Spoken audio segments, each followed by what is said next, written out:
Olá, seja bem-vindo para mais uma aula do nosso curso Teologia, Deus o Pai. Nesta aula nós iniciaremos um tema muito importante, que é chave para o estudo da teologia. Eu estou me referindo à questão do método teológico.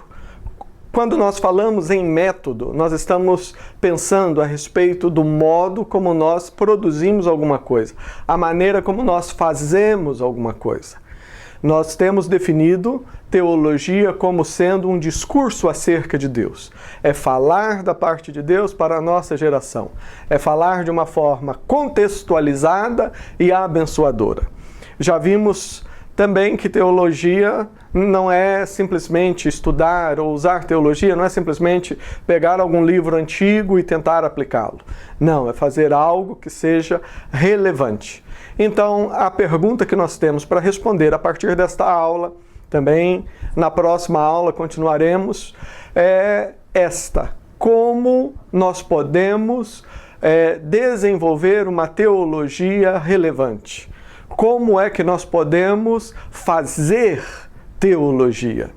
Quando eu digo fazer teologia, eu não estou dizendo que nós vamos, de repente, pegar todas aquelas coisas tão importantes que nós já temos aprendido, jogar fora e querermos fazer algo totalmente novo. Não, vamos nos lembrar que quando nós estamos na tarefa teológica, quando nós estamos desenvolvendo esse discurso acerca de Deus, nós não estamos sendo os primeiros.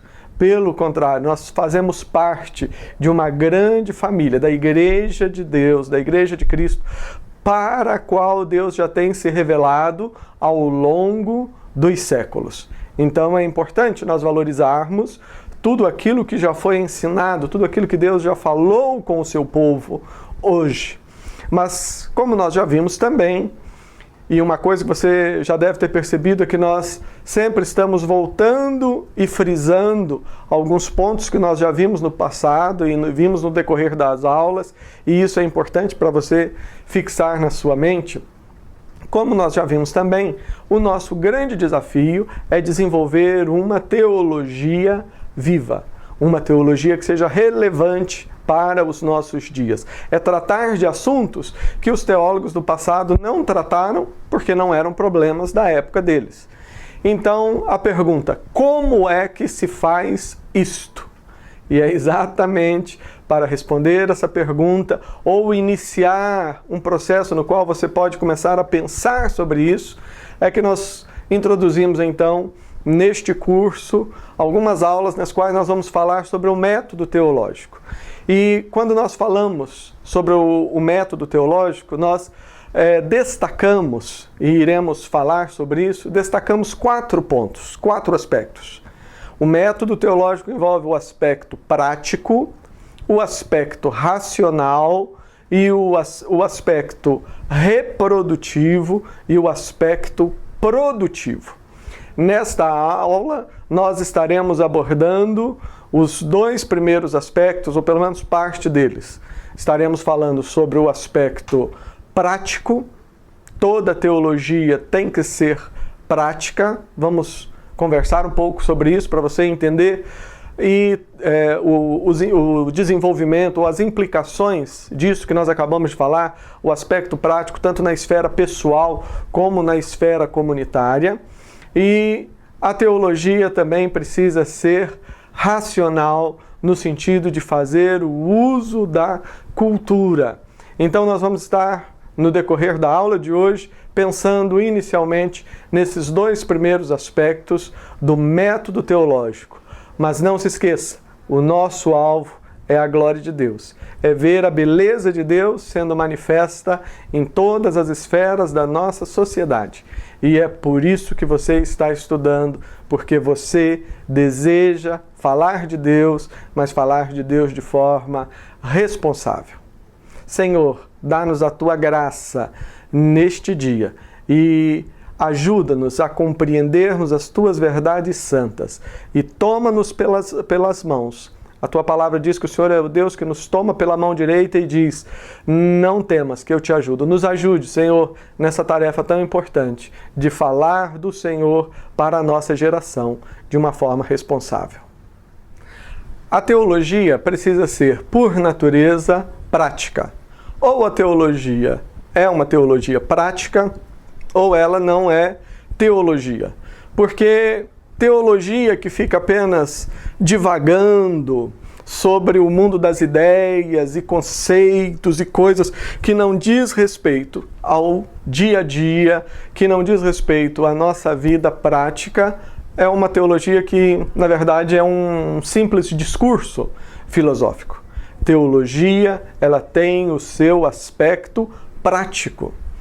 E nós vamos, nesse momento, estarmos pensando sobre esse aspecto prático. O aspecto prático diz respeito à nossa vida, ao nosso dia a dia, o contexto que nós vivemos. O aspecto prático diz respeito à minha vida pessoal com Deus e diz respeito ao meu relacionamento com a sociedade, com a comunidade. Quando nós falamos do aspecto prático, nós queremos dizer o seguinte, que a teologia ela sempre vai partir de uma situação a ser respondida. Ela vai partir de um problema específico, de uma situação que esteja exigindo uma resposta, esteja exigindo uma palavra. Isso é ser um instrumento nas mãos de Deus. Porque, como nós vimos, teologia é um discurso acerca de Deus. E Deus deseja ver a sua glória sendo manifesta no mundo, na sociedade, em todas as esferas do nosso cotidiano e em todas as áreas da nossa própria vida. Deus deseja ver a sua glória, ou seja, aquilo que Ele é, sendo mostrado para todos através da nossa vida. E nós sabemos que, tanto na nossa vida pessoal, como na sociedade ao nosso redor, existem várias coisas que não estão em plena sintonia com aquilo que Deus é. Várias coisas que não estão demonstrando, não estão manifestando a glória e a beleza de Deus. Então é por isso que a teologia ela é prática. Ela é prática porque Deus deseja que algumas atitudes sejam tomadas, Deus deseja que coisas sejam feitas, que transformações sejam realizadas, que novos processos tenham o seu início. E tudo isso deve ter o seu início a partir da palavra de Deus. A teologia ela é prática. O método teológico ele parte de um problema concreto, e faz todo o percurso que nós vamos ver do método teológico, passando daí para o ponto racional, reprodutivo e produtivo, com o objetivo de voltar para essa situação prática e trazer transformação e mudança para ela. Mas vamos pensar um pouquinho no aspecto, primeiramente, o aspecto pessoal. A teologia, ela envolve, no seu aspecto prático, ela envolve o aspecto pessoal.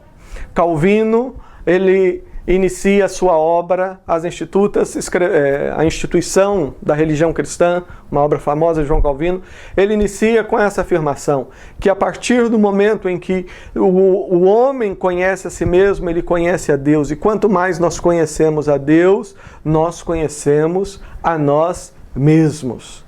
A teologia ela é prática porque ela me ajuda a saber quem eu sou, ajuda a saber as minhas necessidades e as minhas dificuldades e as minhas lutas e os meus anseios. Precisamos primeiramente entender que para fazermos teologia, para fazermos esse discurso da parte de Deus, nós precisamos primeiramente ter um relacionamento com Deus. Um relacionamento pessoal com Deus através de Jesus Cristo. E aqui nós temos então uma definição importantíssima que precisa ser feita e nós vamos ao longo até das outras matérias, vamos estar enfatizando, que é a diferença que há entre religião e evangelho. São duas coisas aparentemente semelhantes, mas totalmente diferentes. Religião é totalmente diferente do Evangelho. E nós poderíamos dizer que Deus, ele tem uma verdadeira repulsa, um sentimento repulsivo pela religião. Deus, ele não se revela na religião, Deus se revela no Evangelho. Mas vamos explicar os dois conceitos para você entender bem. A religião, ela trabalha dentro daquele princípio que diz o seguinte: eu obedeço para ser amado. Mesmo o cristianismo que fala do Evangelho, ele tantas vezes se transforma em religião, se transforma em discurso religioso. E a religião, ela vai dizer isso, que você tem que ser amado, você tem que obedecer para ser amado. Você precisa obedecer para ser amado. Em outras palavras, a base, o fundamento do seu relacionamento com Deus está em você mesmo. Essa definição não é uma definição teológica, é uma definição da antropologia.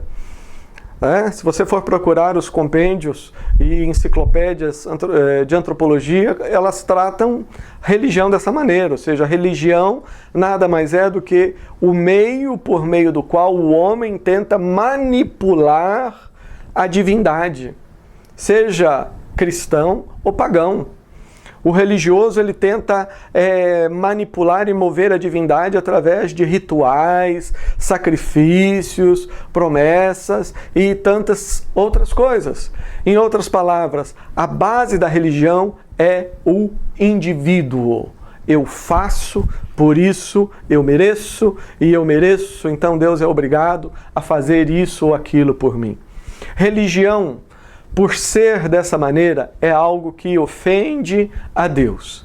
O religioso, na verdade, ele está cometendo um pecado a mais, que é o de confiar em si mesmo. Se você olhar o Evangelho de Mateus, por exemplo, e os demais evangelhos, você vai ver que os discursos mais pesados de Jesus Cristo não foi dirigido aos publicanos, nem foi dirigido à mulher adúltera, mas os discursos mais pesados de Jesus eram dirigidos exatamente aos religiosos.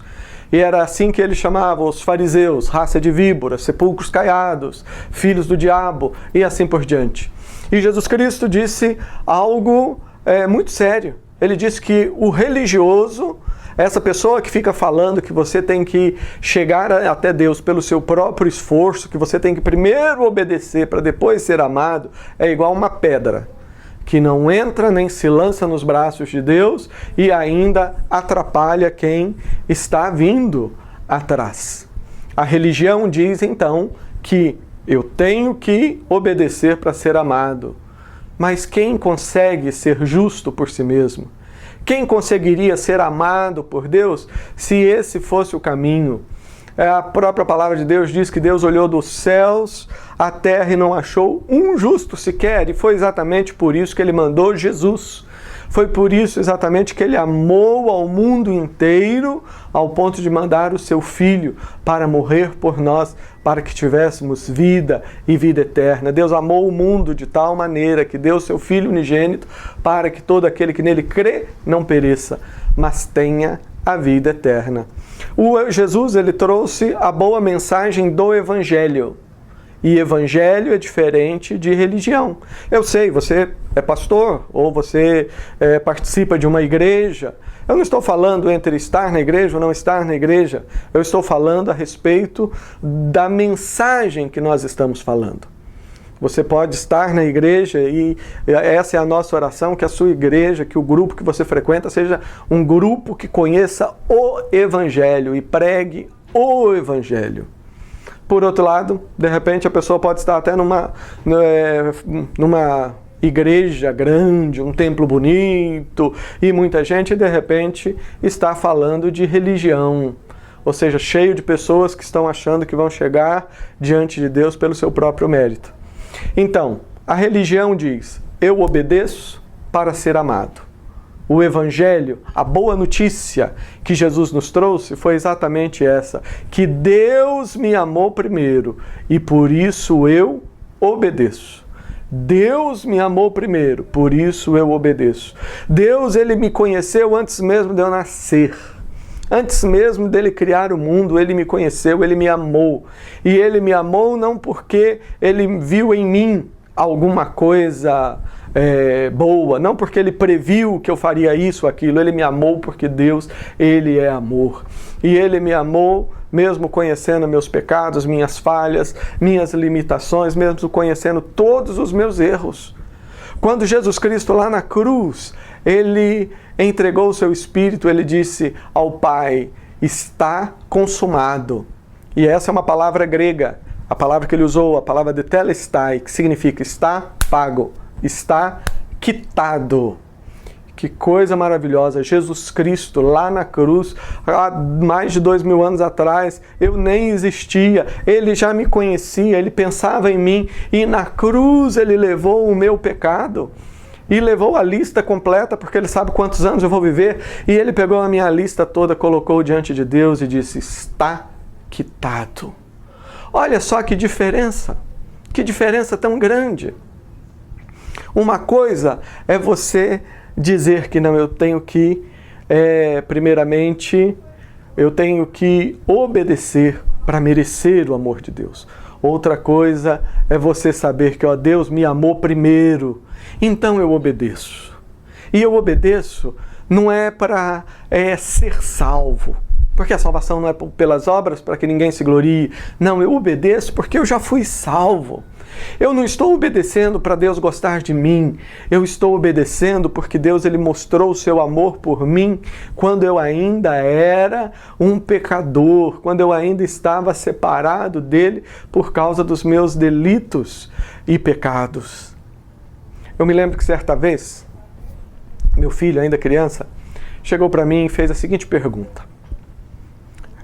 Ele me perguntou, papai, se eu falar um palavrão, se eu xingar alguém, se eu falar um palavrão, eu vou para o inferno por causa disso? Eu parei, olhei para ele e respondi, falei, meu filho, se você já tem Jesus no seu coração, se você já se rendeu a Jesus, ainda que você fale um palavrão, você não vai para o inferno por causa disso. Só que Deus, Ele vai sentir no coração o fato de você ter feito algo assim. E naquele momento eu disse para ele, olha, a motivação para você não falar um palavrão não é medo de ir para o inferno, não deve ser medo de ir para o inferno, mas a sua motivação para não falar palavras feias, falar palavrões, é o seu amor para com Deus. Isso é evangelho. Graças a Deus ele cresceu amando a Deus e não tinha o hábito de falar palavrão. Veja só, a religião, ela trabalha com a ferramenta do medo. Ela trabalha com a ferramenta do medo e procura forçar as pessoas a tentarem ser boas por si mesmas. Alguém já disse, pastor, mas se a gente ficar ensinando isso, o povo vai... E eu respondi, já sei, você acha que para pastorear o rebanho de Cristo, o rebanho de Deus, você precisa fazer com que esse povo tenha medo. Eu digo para você, não tem nada que ofenda mais o coração de Deus do que uma igreja cheia de pessoas que estão lá por medo de ir para o inferno. Deus, Ele quer pessoas que o amem. E nós amamos a Deus porque Ele nos amou primeiro. E esta é a mensagem do Evangelho. A religião, ela produz pessoas orgulhosas. A religião, ela produz pessoas que confiam em si mesmas. A religião, ela produz arrogância. Porque o indivíduo pensa que, bem, olha, eu sou o melhor. Como aquela parábola do publicano e do fariseu que foram orar e o publicano levantava as mãos e dizia, ó Senhor, eu te louvo porque eu não sou como um pecador como esse. E diz a palavra que o publicano nem sequer levantava a sua cabeça aos céus e dizia, Senhor, sê propício a mim que sou pecador. Veja só, e Jesus disse, olha, o publicano saiu abençoado. Essa é a diferença. A religião, ela faz com que o homem se sinta autoconfiante, orgulhoso, julgue e se ache melhor do que esse ou aquele. O Evangelho não. O Evangelho nos faz perceber primeiramente quão pequeno nós somos e quão grande é o amor de Deus. E é esse amor que, segundo a palavra, nos constrange. Nos constrange. Foi por isso que naquela ocasião, quando meu filho fez aquela pergunta, eu disse, olha, a sua motivação na vida deve ser não o medo de ir para o inferno. A sua motivação é o amor a Deus. A religião trabalha com o medo. O Evangelho trabalha com o amor. A religião produz um hipócrita, um fariseu. O Evangelho produz novas vidas. O Evangelho, ele mexe não só com a mente, mas é Deus trabalhando dentro do indivíduo, dentro de você. Deus transforma. É maravilhoso você entender isso, porque esse é o ponto de partida da teologia, é o aspecto pessoal, é quando você vai estar na presença de Deus, em comunhão com Ele, porque o nosso relacionamento não é um relacionamento com livros, com instante. O nosso relacionamento é com o Deus vivo, é com o Pai, com Ele que é o nosso relacionamento. Nós estamos nos relacionando com Ele, é com o Pai. Então, quando nós amamos o Pai, quando nós amamos o Criador, isso vai gerar em nós mudança, isso vai gerar em nós transformação, vai gerar em nós vida nova. Uma outra questão, o religioso, como ele pensa que ele tem que obedecer para ser amado, ele desenvolve na sua mente uma neurose que faz com que ele se chegue a Deus sem nunca tocar nos assuntos que realmente interessam. Sabe aquele pecado que precisa ser tratado? Exatamente esse pecado o religioso ele não toca. Porque ele pensa, olha, eu tenho que obedecer para ser amado. Se eu for abrir os meus problemas, se eu abrir o meu coração, se eu abrir, como nós costumamos dizer, a nossa mala, né, de roupa suja, Deus ele não vai me amar. Eu vou ficar ruim perante Deus. Que loucura! Deus ele já conhece tudo que está lá no seu coração, Ele já conhece tudo aquilo que você fez, Ele conhece tudo aquilo que você tem pensado, Ele conhece tudo aquilo que nós fizemos e aquilo que deixamos de fazer. Então, o religioso ele nunca vai conversar com Deus sobre aqueles assuntos que realmente interessam, mas ele vai ficar dando volta.